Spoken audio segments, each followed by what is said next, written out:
কে তুমি? আমার রুমে কি করে ঢুকলে তুমি?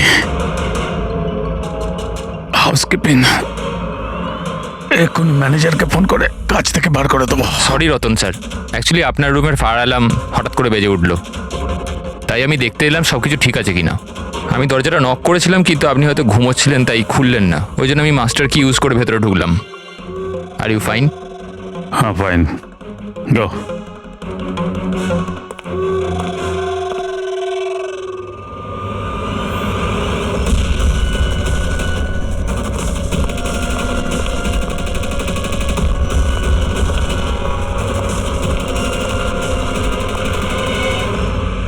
শোয়ার পরে ওই মাথায় যন্ত্রণা কেন হচ্ছে? ডাবল শট কফি নিতে হবে একটা। হ্যাঁ আলিশা, কাজ হয়ে গেছে। Great job. এখন তাড়াতাড়ি ওখান থেকে বেরো, হোটেলের অ্যাকচুয়াল স্টাফ 5 মিনিটে ওখানে চলে আসবে। হ্যাঁ ঠিক আছে, আমি বেরিয়ে যাচ্ছি, bye.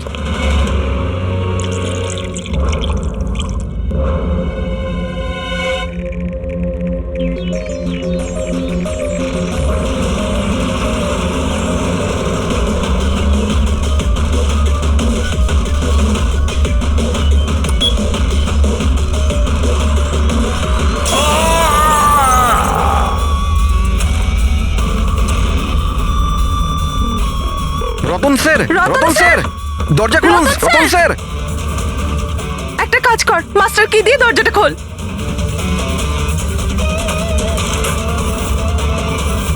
Ratan sir, Ratan sir. Ratan sir.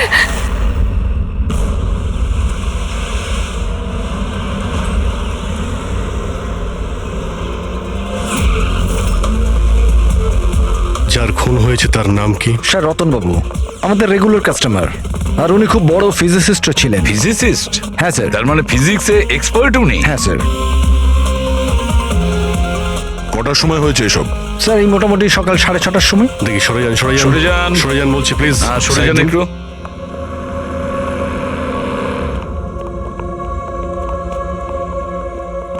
মাই গড, মাই গড, এর বুকের মধ্যে তো দাঁত ঢুকে আছে। যদি ওর মৃত্যু মাইক্রোভেন ব্লাস্ট করে হয় তাহলেই 1, 2, 3, 4, 6 6টা ডাট এর শরীরে এলো কি করে? স্যার মাইক্রোওয়েভ ব্লাস্ট হয়নি, এখানে তো বন্দুক রাখা আছে। আগে থেকে ডাট বন্দুকের সঙ্গে ফিক্স করা ছিল। স্যার মনে হচ্ছে এই রতনকে মারার জন্য ভালো প্ল্যান করা হয়েছিল। কি ম্যানেজার, খবর রাখেন আপনার হোটেলে কি হচ্ছে? আপনার হোটেলের গেস্টকে কেউ মারার চেষ্টা করেছে মাইক্রোওয়েভে এই ডাট লাগিয়ে। স্যার আমি নিজেই সারপ্রাইজ যে এসব কি হচ্ছে। এখানে তোমার হোটেলের রুমে একটা মার্ডার হয়েছে, এর জবাবদিহি তো এই হোটেলকেই করতে হবে, আর তোমাকেও। কিন্তু স্যার আমায় এটা বলুন, আমরা আমাদের কাস্টমারদের কেন মারবো? জয়া, জয়া তুমি বলো না স্যারদের। স্যারের চেক ইন করার আগে তুমি রুমটা ভালো করে দেখেছিলে না? হ্যাঁ স্যার। স্যার জিজ্ঞেস করুন নাকি। স্যার কাল রাত 11টার সময় উনি চেকিং করেছিলেন স্যার, আর 10:30টার সময় আমি নিজে চেক করেছিলাম সবকিছু ঠিক আছে কিনা, আর তখন মাইক্রোওভেনের ভেতর কোনো ডাট ছিল না স্যার।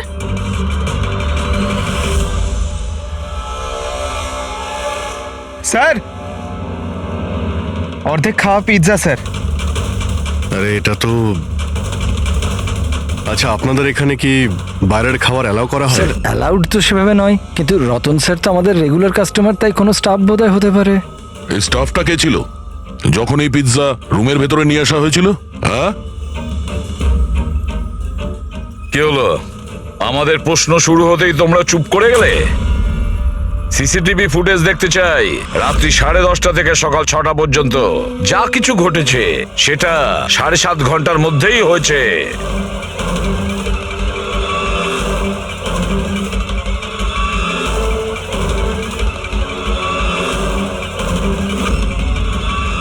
ওই দেখো, 10:30টার সময় রতনবাবুর রুমে গিয়েছে, 11:15টায় বাইরে এসেছে, 15 মিনিট।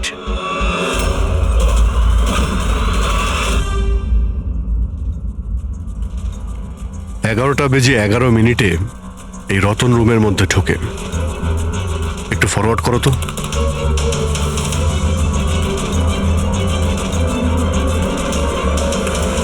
রাত্রি 11:30টার সময় এ এসেছিল রতনের সঙ্গে দেখা করতে।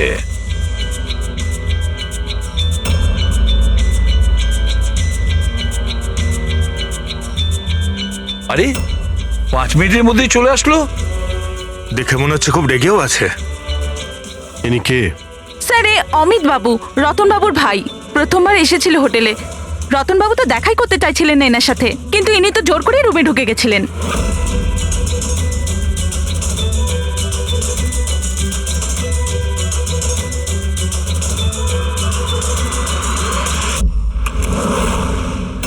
আচ্ছা, তার মানে এই পিৎজা এইভাবেই রুমের মধ্যে গিয়েছিল। ফরওয়ার্ড করো তো, ফরওয়ার্ড করো।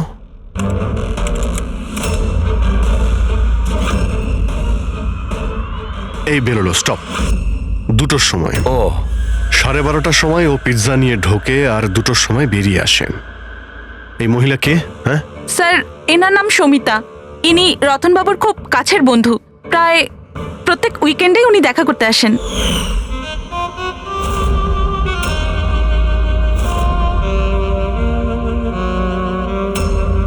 সুমিতা খুব কাছের বন্ধু, রাত্রি 12:30টার সময় আসে পিৎজা নিয়ে।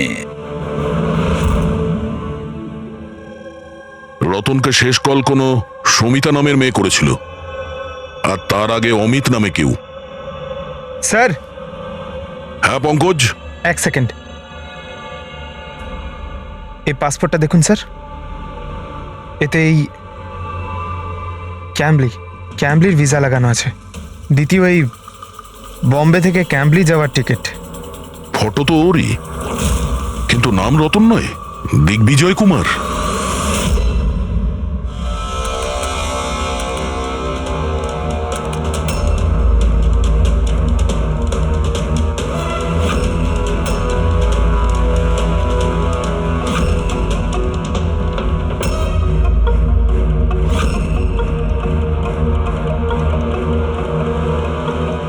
সকাল 6টার সময় হোটেলের স্টাফ মেম্বার রতনের রুমে যায় আর 6:30টায় বাইরে আসে। তার মানে রতনের মৃত্যুর আগে। এই স্টাফ মেম্বারের নাম কি? জানি না স্যার। কে?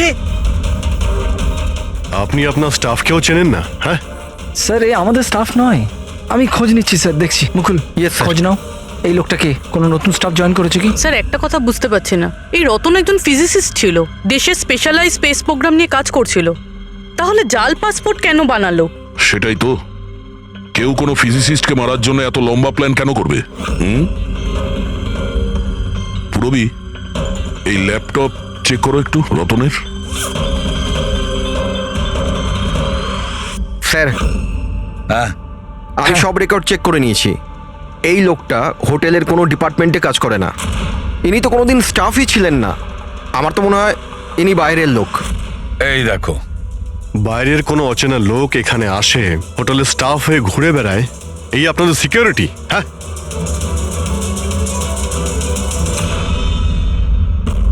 হ্যাঁ পুরবি, কিছু পেলে? হ্যাঁ স্যার, ল্যাপটপ হ্যাক করলাম যখন কিছু সিক্রেট ফাইল পেয়েছি। গুপ্ত ইনফরমেশন রয়েছে দেশের সুরক্ষা সংক্রান্ত। মাই গড, এটা কি? কি হলো? স্যার এই গুপ্ত ইনফরমেশন ও কাউকে বিক্রি করতে চাইছিল। এই দেখুন, এই ডিল রিলেটেড মেল পাঠিয়েছে কাউকে। এই দেখুন, সব আছে। এক্স্যাক্টলি এই গুপ্ত ইনফরমেশনটা কি যেটা রতন বেচতে চাইছিল? স্যার আমাদের দেশের বর্ডারে কতজন সৈন্য রয়েছে, আর্মিদের কাছে কি কি ওয়েপেন আছে, সৈন্যের দল কোন কোন এরিয়াতে আর কোথায় কোথায় রয়েছে, সব ইনফরমেশন রয়েছে। যদি এই ইনফরমেশন কোনো ভুল লোকের হাতে পড়ে যায় তাহলে দেশের সুরক্ষার ক্ষতি হতে পারে। কিন্তু স্যার এই মিলিটারির কনফিডেন্সিয়াল ফাইলও পেল কোথা থেকে? অবভিয়াসলি পঙ্কজ, কোনো সাধারণ লোকের কাছে তো এই ফাইল থাকবে না। এই ক্লাসিফাইড ফাইলস আর এই ডুপ্লিকেট পাসপোর্ট এর দিকেই ইশারা করছে যে এই রতন কোনো ফিজিসিস্ট ছিল না। এ কোনো শত্রু দেশের গুপ্তচর ছিল, যে নিজের কাজ করার পরে এই নকল পাসপোর্টের সাহায্যে দেশ ছেড়ে পালিয়ে যেত সারা জীবনের জন্য। স্যার এতে অ্যাপ্রন খুলে ফেলে বাইরে বেরিয়ে যাচ্ছে। ফোনেও কথা বলছিল, মনে হয় ওর পার্টনার হবে। প্যাট্রিক, হোটেলের বাইরে যে কটা সিসিটিভি ক্যামেরা আছে সব কটার ফুটেজ চেক করো। স্যার যতক্ষণ না এই অচেনা স্টাফের ব্যাপারে জানা যাচ্ছে, এই সমিতা আর রতনের ভাই এদের জিজ্ঞাসাবাদ করা যাক। স্যার, হ্যাঁ দা, স্যার এই রতন হয়তো ফিজিসিস্ট ছিল না, কোনো শত্রু দেশের গুপ্তচর ছিল স্যার। গুপ্তচর? হ্যাঁ স্যার, আমি ওর ব্যাগের থেকে এই নকল পাসপোর্ট পেয়েছি, আর ওর ল্যাপটপে এই গুপ্ত ফাইলস আছে স্যার, এই দেখুন। মাই গড, তাহলে খুব তাড়াতাড়ি রতনের বাড়ির লোকের সঙ্গে কথা বলতে হবে, আর ওই সমিতার সঙ্গেও। জানা তো যাবে যে রতন কোনো ফিজিসিস্ট ছিল নাকি কোনো গুপ্তচর। একে তো সবে আমার স্বামী খুন হয়েছে, আর এখন সিআইডির লোকেরা ওর উপর দেশের সাথে বিশ্বাসঘাতকতার অভিযোগ করছে। বৌদি, বৌদি নিজেকে সামলাও, এমনিতেই দাদার মৃত্যুর দুঃখে তোমার শরীর খারাপ। মিস্টার অমিত, আপনাকেও কিছু প্রশ্ন করতে চাই আমরা। আপনারা একসঙ্গে একই বাড়িতে থাকেন, কিন্তু কাল রাতে আপনার দাদার পিছু পিছু হোটেল রুমে কি করতে গিয়েছিলেন? আমি পাঠিয়েছিলাম ওকে ওখানে। তুমি পাঠিয়েছিলে? কি জন্য? কারণ রতন দাদা পুরো প্রপার্টি নিজের নামে করে আমাদের বাড়ি থেকে বের করে দিতে চেয়েছিল। দলিলপত্রেও কিছু গন্ডগোল করেছিলেন উনি, আর নিজের ভাইয়ের ব্যাপারে তো কোনো চিন্তাই ওনার ছিল না। এই যে তুমি কি বলছো দিয়া? বৌদি প্লিজ। এইসব কথাগুলো তো বাড়িতেও হতে পারতো, তোমার হোটেলে যাওয়ার কি দরকার ছিল? স্যার, আমরা ঝগড়াঝাটি করে বাড়ির পরিবেশ খারাপ করতে চাইছিলাম না, আর দাদা এই টপিকটাকে অনেক দিন ধরে অ্যাভয়েড করছিল। এই জন্য আমার মনে হয়েছিল হোটেলে গিয়ে কথা বলেই ঠিক হবে। কিন্তু রুম থেকে তো তুমি খুব তাড়াতাড়ি চলে এসেছিলে, তার মধ্যেই সব কথা হয়ে যায়। স্যার, হোটেলের ঘরেও আমি কথা বলতে পারিনি। দাদা খুব ঘুমের মধ্যে ছিল আর ক্লান্ত ছিল, সেজন্য খিটখিটে হয়ে গেছিল। সেজন্য আমি রাগে ওখান থেকে বেরিয়ে আসি। এই এত বড় বাড়ি থাকা সত্ত্বেও রতন হোটেলে গিয়ে থাকতো? হ্যাঁ স্যার, রতন খুবই ইন্ট্রোভার্ট ছিল। ও সবসময় একলাই থাকতে চাইতো, যাতে ওর কাজে ও আরো বেশি করে মন দিতে পারে। বাড়িতে থাকলেও ও প্রায়ই ওর ঘরেই থাকতো। রবি, বাড়িতে ওর যখনই ডিস্টারবেন্স মনে হতো ও তখনই হোটেলে প্রায়ই চলে যেত।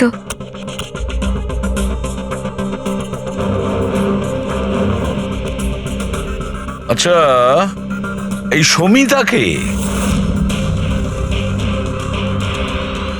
সমিতা? প্লিজ কিছু করুন অফিসার, আমি সকালে মিসিং কমপ্লেন করেছিলাম, এখন সন্ধে হয়ে গেল, আমার স্ত্রীর কোথাও কোনো খোঁজ পাওয়া গেল না। জামাই বাবু প্লিজ রিল্যাক্স, সমিতা দিকে পাওয়া যাবে। কি? সমিতা দেবী নিখোঁজ? হ্যাঁ। আপনারা? আমরা সিআইডি থেকে আসছি। ভালো হয়েছে আপনারা এসে গেছেন, এরা তো কিছু করতে পারছে না, এবারে আপনারাই খোঁজ করুন, আমার স্ত্রী কোথায়? আমরা তো খোঁজ করবই, একটা খুন করে পালিয়েছে ও। কি?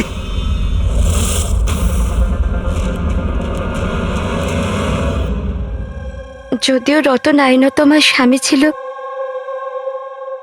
আমি ওর ব্যাপারে কিছুই জানতাম না। ও আমার সাথে কিছুই শেয়ার করতো না।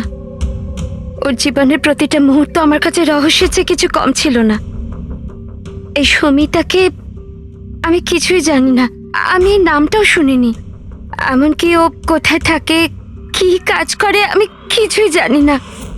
এটা ওই হোটেল করিডোরের ফুটেজ।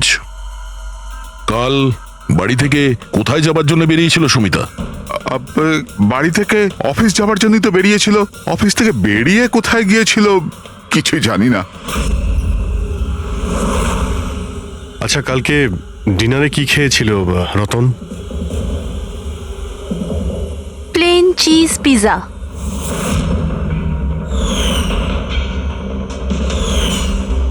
তাই না বৌদি? হ্যাঁ। প্লেন চিজ পিজা, অদ্ভুত ব্যাপার না অভিজিৎ? হোটেলেও পিজা আবার বাড়িতেও পিজা। দাদা হোটেলেও পিজা খেয়েছিল?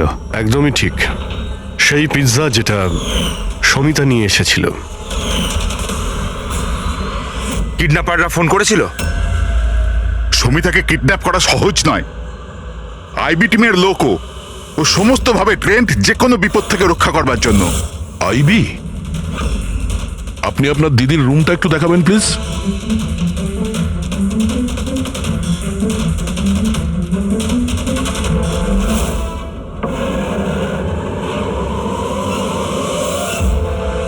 স্যার, এটাই হলো দিদির ঘর।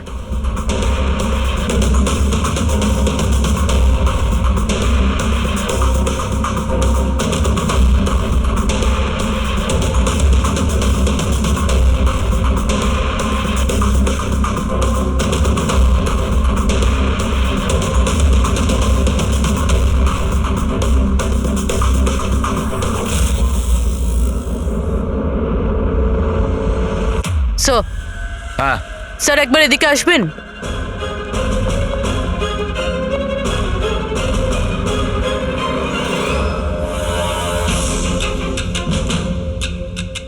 এই দেখো,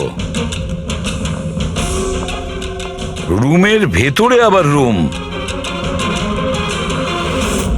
স্যার এদিকে আসুন। এই দেখুন, এই কম্পিউটার হ্যাক হয়েছে স্যার। একটা কাজ করো, পুরো ঘরের তল্লাশি নাও। দাড়ি আর উইগস, ওহো, প্রস্থেটিক্স। অভিজিৎ, দেখছো এসব? হ্যাঁ স্যার। আর এই লকারে ক্লাসিফাইড ফাইলস, মনে হচ্ছে অনেকদিন ধরেই এর তদন্ত চলছিল। শুধু তাই নয় স্যার, কেউ তো আছে যে ওর ওপর নজর রাখছিল, ওর কম্পিউটারের একটা অ্যাক্টিভিটির ওপর নজর রাখছিল। কম্পিউটারটা হ্যাক করা হয়েছে। কে করেছে খোঁজ নাও।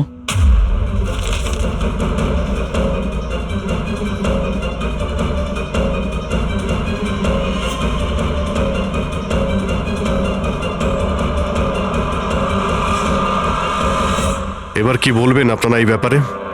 আপনারা রতনের সঙ্গে একই ছাদের নিচেই থাকতেন, আর এই ব্যাপারে আপনারা জানেনই না। স্যার, আমরা কি করে জানবো স্যার? রতনদা তো নিজের ঘরে কাউকে ঢুকতেও দিত না। এমনকি স্যার কাজের লোক কেউ নয়, পরিষ্কারও স্যার উনি নিজেই করতেন। তাহলে ম্যাডাম, আপনি কি বলতে চাইছেন? হ্যাঁ, এটা তো বেডরুমের ভেতরের ব্যাপার। স্যার, আমি আপনাকে বললাম না, আমি কিছুই জানি না। আরে, এই এই কবে আর কি করে হ্যাঁ দয়া। স্যার, সমিতা বাড়িতে নেই স্যার, ও নিখোঁজ। আইবি বিউরোতে কাজ করে স্যার। স্যার, আমরাও ল্যাপটপ চেক করেছি। পুরবী রতনের ল্যাপটপে যে ইনফরমেশনগুলো পেয়েছিল স্যার, ওই সমস্ত ইনফরমেশন এখানে সমিতার ল্যাপটপেও আছে। এই ইনফরমেশনটা লিক করে দেশ ছেড়ে পালিয়ে যাওয়ার চিন্তা ছিল। তাহলে দয়া, এই সমিতা আইবিতে চাকরি করত, তার মানে দেশের সমস্ত তথ্য ওর কাছে আগে থেকে ছিল, যেগুলো ও রতনকে দিত, আর রতন সেগুলোকে বিক্রি করত, আর দুজনেই এর থেকে রোজগার করত। হ্যাঁ স্যার, কিন্তু এইবার ও ডবল ক্রস করে দিয়েছে রতনকে। ও ওকে প্রাণে মেরে দিয়েছে আর মেরে এখান থেকে পালিয়ে গেছে। এই সমস্ত ইনফরমেশন জোগাড় করো আর ব্যুরোতে নিয়ে এসো।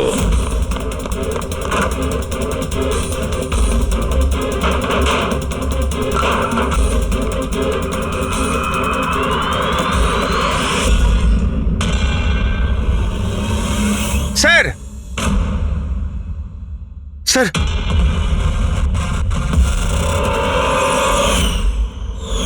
সমিতা? সমিতা! হ্যাঁ দয়া। স্যার, এই বিক্রম আর অঞ্জলি, এদের যে অ্যালাবাইজ আছে ওগুলো আমরা চেক করেছি। যখন খুন হয়েছিল ওই রাতে বিক্রম গ্র্যান্ড রোডে ট্রাফিক জ্যামে ফেসেছিল, আর প্রায় রাত 2টোর সময় বাড়িতে পৌঁছেছে। আর এই অঞ্জলি? স্যার, এই অঞ্জলিও রাত্রির 12টা পর্যন্ত কাজ করেছে, আর প্রায় রাত্রি 1:30টার সময়ও বাড়িতে পৌঁছেছে। দয়া, এসব দেখে মনে হচ্ছে এটা সাধারণ কেস নয়, দেশের সুরক্ষার সঙ্গে জড়িয়ে রয়েছে। স্যার, হ্যাঁ স্যার এই দেখুন স্যার, ঠিক ব্লাস্টের আগে ওই সকাল 6টা সাড়ে 6টা নাগাদ এই লাল গাড়িতে একজন মহিলা বেরিয়েছিল। স্যার হ্যাঁ ওই যে নকল হোটেল স্টাফটা ছিল না, ও তখনই বেরিয়েছে কিন্তু অন্য গেট থেকে। এই দেখুন। ও পুরবি, কটা নাগাদ গাড়ি এসেছিল? 6টা নাগাদ। বেরিয়েছে 6:30, মানে আধ ঘন্টা পরে। আচ্ছা ছবিটা একটু জুম করো তো, দেখি তো একটু। পুরবি, আমাদের ডেটাবেসে কিছু নাম আর ফেস আছে যারা দেশের ক্ষতি করতে পারে। এটা বেইমান আর গুপ্তচরের লিস্ট। এদের ফেসটা স্ক্যান করো আর ওদের সঙ্গে ম্যাচ করে দেখো। আর পঙ্কজ, আরটিও থেকে জানো যে এই গাড়ি কার নামে রেজিস্টার করা আছে। স্যার, হ্যাঁ কেসটা কিন্তু ভীষণ কনফিউজিং। কিছুই মাথায় ঢুকছে না যে আসল ব্যাপারটা কি। ফেডরিক, একটা কথা পরিষ্কার যে দেশের সুরক্ষার সঙ্গে যুক্ত, অর্থাৎ যে এই রতন আর সমিতাকে মেরেছে না, সে কোনো সাধারণ ক্রিমিনাল বা অপরাধী নয়। বিষয়টা অন্যরকম। ওহো, হ্যাঁ দয়া, কি হচ্ছে? কিছু পেয়েছো? হ্যাঁ স্যার, পেয়েছি। এই মেয়েটা ছেলেটা ওই লিস্টে নেই স্যার যারা দেশের শত্রু, বরঞ্চ সেই লিস্টে আছে যারা দেশের সঙ্গে বেইমানি করে তাদেরকে ধরে মেরে দেয় স্যার। এরা দুজনেই আইবি অফিসার্স, আলিশা আর ঈশান। এসিপি প্রদ্যুমান, আমি আপনার খুব সম্মান করি, তাই আমি কিছু বলছি না। যদি এই অভিযোগটাই অন্য কোনো অফিসার করতো তাহলে সে এতক্ষণে খুব পস্তাতো। শেখরবাবু, আপনি আইবির হেড, সেই জন্য আপনার এই হুমকি দেওয়া কথা সহ্য হতো না। এসিপি স্যার, আমি হুমকি দিচ্ছি না, আপনার অভিযোগের উত্তরগুলো দিচ্ছি। আপনি খুব সহজে আমাদের ওপর রতন আর সমিতার খুনের অভিযোগ লাগালেন। আপনার কি মনে হয় যে ওরা দেশের শত্রু ছিল তাই আমরা ওদেরকে মেরে দিয়েছি? আমি অভিযোগ করছি না, আমি সরাসরি প্রশ্ন করছি। এই যা কিছু ঘটেছে সেটাই কি সত্যি? দেখুন স্যার, আমরা জানি যে আপনারা জানেন যে এরা দুজন দেশের সুরক্ষার সঙ্গে সম্পর্কিত কোনো ইনফরমেশন শত্রুদের বেচতে যাচ্ছিল। আর এটাও আমরা জানি শেখর বাবু যে যে মুহূর্তে রতনকে খুন করা হয় সেই সময় ঈশান আর আলিশা দুজনেই উপস্থিত ছিল। রতন খুন হওয়ার একটু আগেই ঈশান রতনের রুমে গিয়েছে। সমিতা রতনের রুমে পিৎজা নিয়ে গিয়েছিল, এমন একটা পিৎজা যার মধ্যে অজ্ঞান করার ওষুধ ছিল। হ্যাঁ, তাহলে হতে পারে আপনারা ওকে এমন কিছু বলেছেন যে আমাদের জন্য কাজ করে দাও আর রতনকে মেরে দাও, তাহলে আপনারা ওকে ছেড়ে দেবেন, তাই তো? সেটা নয় আলাদা প্রশ্ন, কারণ তার আগে সমিতাকে মারা হয়েছে তার নিজেরই ঘরে। হ্যাঁ, এটা ঠিক যে আমরা রতন আর সমিতার অবৈধ কাজের ব্যাপারে জানতে পেরে গেছিলাম, আর আমরা সেই জন্য শুধুই ওদের ওপর নজর রাখছিলাম। তবে এমন কোন গল্প শোনাবেন শেখর বাবু যেটাকে বিশ্বাস করা যায়? স্যার, আপনি শেখর স্যারের সাথে এরকম ভাবে কথা বলতে পারেন না। আর তুমিও এসিপি স্যারের সঙ্গে এইভাবে কথা বলতে পারো না। Relax boys. আলিশা, তুমি বলো, তোমরা দুজন ওই দিন হোটেলে কেন গেছিলে? রতনের ল্যাপটপ থেকে সেসব ফাইলসের কপি বানাতে যেগুলো সেদিন শত্রু দেশকে ইমেল করা হয়েছিল, যাতে আমরা এটা জানতে পারি যে আমাদের কোন কোন গুপ্ত ইনফরমেশন ওদের কাছে পৌঁছে গেছে। তাহলে এবার আপনাদের শান্তি হয়েছে তো? আমাদের উদ্দেশ্য শুধুই নজর রাখা ছিল, মারার ছিল না। হ্যাঁ, যদি দরকার পড়ে আর আমাদের কাছে অর্ডার থাকে, তাহলে এইরকম দেশের শত্রুদের মারার জন্য আপনাদের মতো লোকের পারমিশনের দরকার নেই। স্যার, আপাতত তো টেনশনের খবর এটাই যে যারাই ওকে মেরে থাকুক না কেন, ওরা দেশের সিক্রেট ইনফরমেশন পেয়ে গেছে, আর ওরা এই ইনফরমেশন যাকে খুশি দিতে পারে, শত্রুদের, মাওবাদীদের অথবা অন্য কাউকে। তবে হ্যাঁ, যদি আমরা ওই মানুষটাকে পেয়ে যাই যে ওদের দুজনকে মেরেছে, যার কাছে দেশের ইনফরমেশনগুলো আছে, তাকে মারবার আগে আমরা এক মুহূর্তও ভাববো না। আর এটা আমরা পুরো বিশ্বাস করি যে আইবি পৌঁছানোর আগে সিআইডি ওখানে পৌঁছে যাবে। এসিপি প্রদ্যুমান, আপনার অফিসারকে এটা বোঝান যে এই সময়টা একে অপরকে চ্যালেঞ্জ করার নয়, বরঞ্চ একসাথে মিলে কাজ করার। শেখরবাবু, দেশের জন্য আপনারা যতটা চিন্তা করেন ততটা চিন্তা সিআইডিরাও করে থাকে। তবে একটা কথা মনে রাখবেন, যতক্ষণ না এই কেসটা সলভ হচ্ছে ততক্ষণ আপনারা ওই বেঈমানের কাছে পৌঁছতে পারবেন না। সুমিতা ওই বিশেষ ইনফরমেশনটা লিক করে রতনকে দিয়েছিল, আর রতন ওই ইনফরমেশনটা কাউকে বিক্রি করতে যাচ্ছিল। কিন্তু তার আগেই রতন তার বেঈমানির কাজটা শেষ করে ফেলুক, কেউ সমিতাকে রতনকে খুন করার প্ল্যানে অংশীদার করে নেয়। আর ওটা যদি ঈশান না হয় তাহলে যেই হোক স্যার ওকে খুব তাড়াতাড়ি খুঁজে বার করতে হবে। আর ওই সমিতাকেও মেরেছে। হ্যাঁ বলো সালুকে। কি কি সালুকে, আবার কি নতুন শুরু করলে? কেন? যখন আমরা নিজেদের চোখে ওই সিসিটিভি ফুটেজে দেখলাম রাত্রি 12:30টার সময় সমিতা ওই হোটেলে ছিল, আর তুমি বলছো যে ওটা সমিতা ছিল না, তাহলে ওটা কে ছিল? রতনের মৃত্যু কি করে হয়েছে? রতনের মৃত্যু হয়েছে বিষের কারণে। ওই যে ডাটটা আমরা রতনের বডি থেকে পেয়েছিলাম তাতে এত ভয়ঙ্কর বিষ লাগানো ছিল যে সেকেন্ডেই রতনের মৃত্যু হয়েছে।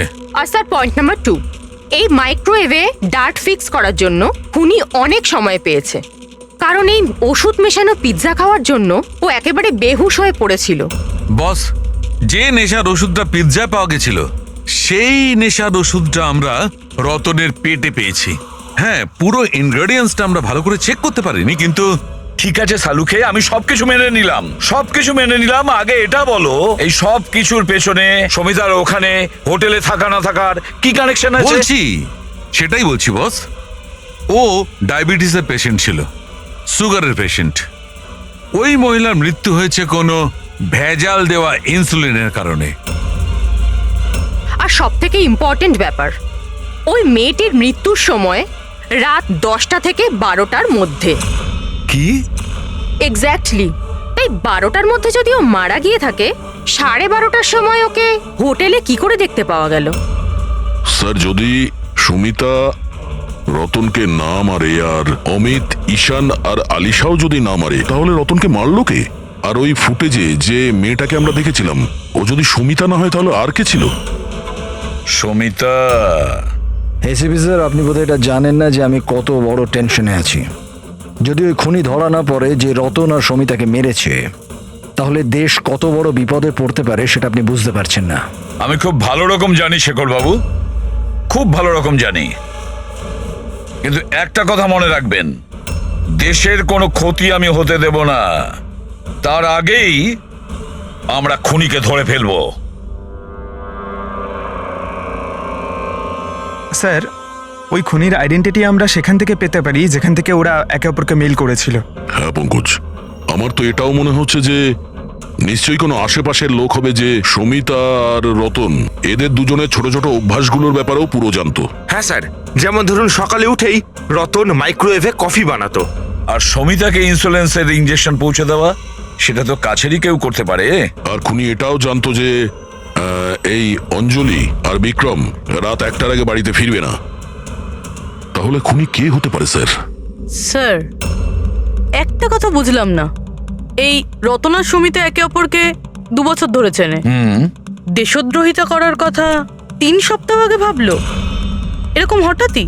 হ্যাঁ স্যার, ব্যাপারটা কিরকম অদ্ভুত স্যার। এই 3 সপ্তাহ আগে এদের তো কোনো রেকর্ডও ছিল না গুপ্ত খবর পাচার করার জন্য। এসবের সাথে তৃতীয় বেঈমানের কি সম্পর্ক? We are running out of time. হ্যাঁ স্যার, আমরা সমস্ত প্রমাণের তালা খুলে ফেলেছি, কিন্তু আমরা সেই দরজাটা খুঁজে পাইনি যেটা আমাদের তৃতীয় গুপ্তচরের কাছে নিয়ে যাবে। আছে, তৃতীয় দরজা আছে, আর এই তৃতীয় রাস্তাই আমাদের গুপ্তচর পর্যন্ত পৌঁছে দেবে। সেটা কি? ওই দরজার নাম পিজা। পিজা।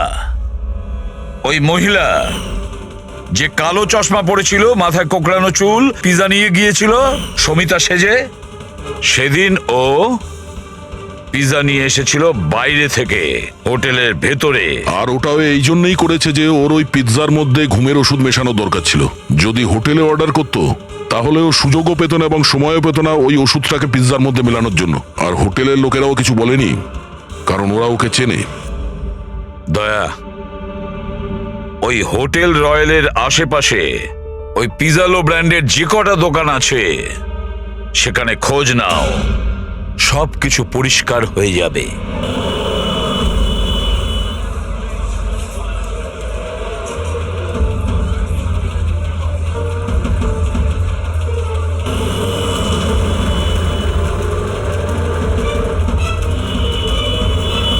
হ্যাঁ স্যার, কাল রাত 12:15টার সময় কেউ তো একজন এসেছিল পিৎজা নিতে, কিন্তু কোনো মেয়ে তো আসেনি, একটা ছেলে এসেছিল। এদের দুজনের মধ্যে কেউ ছিল? হ্যাঁ স্যার, এই ছেলেটা। বিক্রম?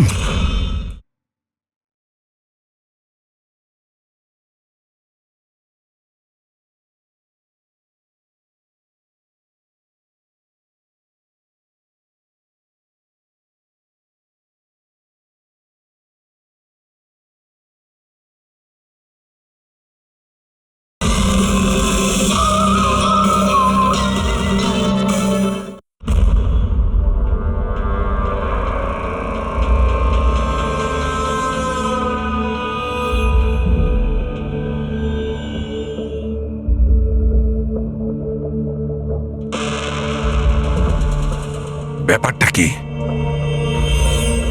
সারিকা, প্লিজ এদিকে এসো। ইয়েস। সারিকা, এই দুটো স্লাইডসেই পিৎজা স্যাম্পল আছে। এটাতে ওইটা আছে যেটা ওর পেট থেকে পেয়েছি। এটা হচ্ছে পিৎজা সেই টুকরোটা যেটা অ্যাকচুয়াল টেবিলে রাখা ছিল। একটু দেখো দুটো। স্যার, এটাই তো অবভিয়াস যে এই পিৎজাটা খেয়েই রতন বেহুশ হয়ে পড়েছিল। এতে দেখার কি আছে? Do you think I am fool? না না, আমি সেটা না বলতে। নাকি কোনো কারণ আছে তাই তো তোমাকে দেখাচ্ছি। প্লিজ দেখো না। স্যার। Just sit. হ্যাঁ হ্যাঁ স্যার, দেখছি। অন্যটা দেখো।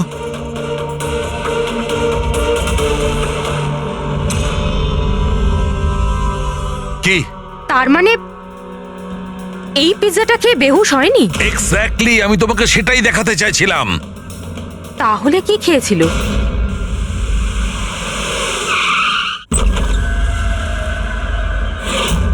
বিক্রম? বিক্রম? বিক্রম? এর কি হলো? এই বিক্রম, ফ্রেডি, তাড়াতাড়ি অ্যাম্বুলেন্সে ফোন করো। এ কোন জিনিসের দিকে ইশারা করছে? ফোনে? হ্যাঁ, কি আছে এই ফোনে? 5 মিনিটে অ্যাম্বুলেন্স আসছে। Good good good. সরিতা আর রতন একসাথে? স্যার, ফটো দেখে তো মনে হচ্ছে ওরা একে অপরকে খুব ভালোবাসে। 1 মাস আগের ফটো। দুজনে প্রেম করতো না গুপ্তচর ছিল?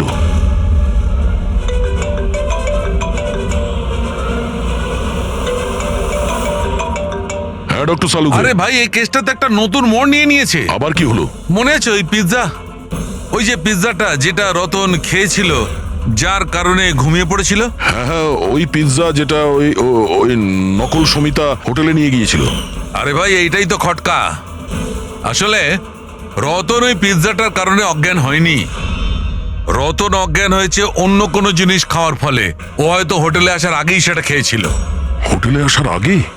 অভিজিৎ বলেছিল যে হোটেলে আসার আগে রতন পিৎজাই খেয়েছিল। আচ্ছা, কালকে ডিনারে কি খেয়েছিল রতন? প্লেন চিজ পিৎজা, তাই না বৌদি? হ্যাঁ।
জেসমিন, তুমি এখানে কি করছো?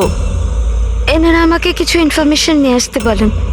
আমি কিছু জানতামই না ওই ইনফরমেশনের ব্যাপারে। এনারা আমাকে বলেন যদি আমি না আসি তো এনারা আমাকে মেরে দেবেন। এই জন্য আমি এখানে এলাম। তোমরা কারা? আমাদের তিনজনকে এখানে এভাবে ঠকিয়ে আনার মানে? দেশকে যাতে কেউ ঠকাতে না পারে সেই জন্য আমাদের কখনো কখনো আসামিদের ঠকাতে হয়। IB win. আপনারা তারাই না যারা রতন দাদাকে মেরেছেন? রতনকে কে মেরেছে আর কি মারেনি সেই সত্যটা খুব তাড়াতাড়ি সামনে আসবে। কিন্তু দিয়া, অমিত, আরও একটা সত্যি সামনে আসা বাকি। সেটা কি? সেটা হলো যে তোমাদের দুজনের এটা জানা উচিত যে তোমরা একটা দেশদ্রোহীর সাথে থাকছো, তাই না জাসমিন?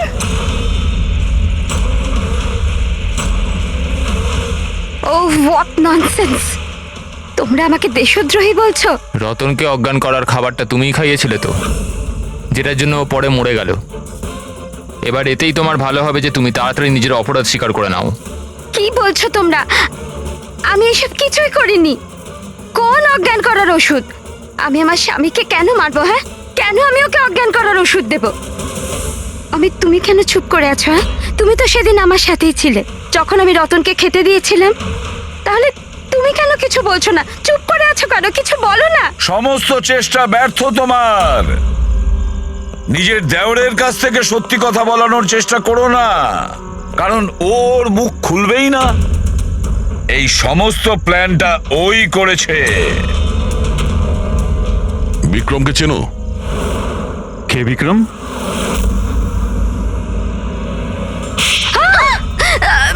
অমিত, আপনারা এদিকে আসুন।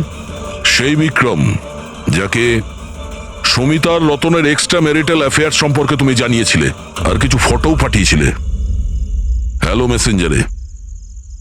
এই দেখো, ডিসপ্লে পিকচারে তোমার মুখ আছে। কিছু মনে এলো? এটা কি? এই সমিতার রতনের ফটোগ্রাফস বিক্রমকে হ্যালো মেসেঞ্জারে জেসমিন পাঠায়নি, অন্য কেউ পাঠিয়েছে। অমিত? দেশের ক্ষতি করার আমার কোনো উদ্দেশ্য ছিল না স্যার।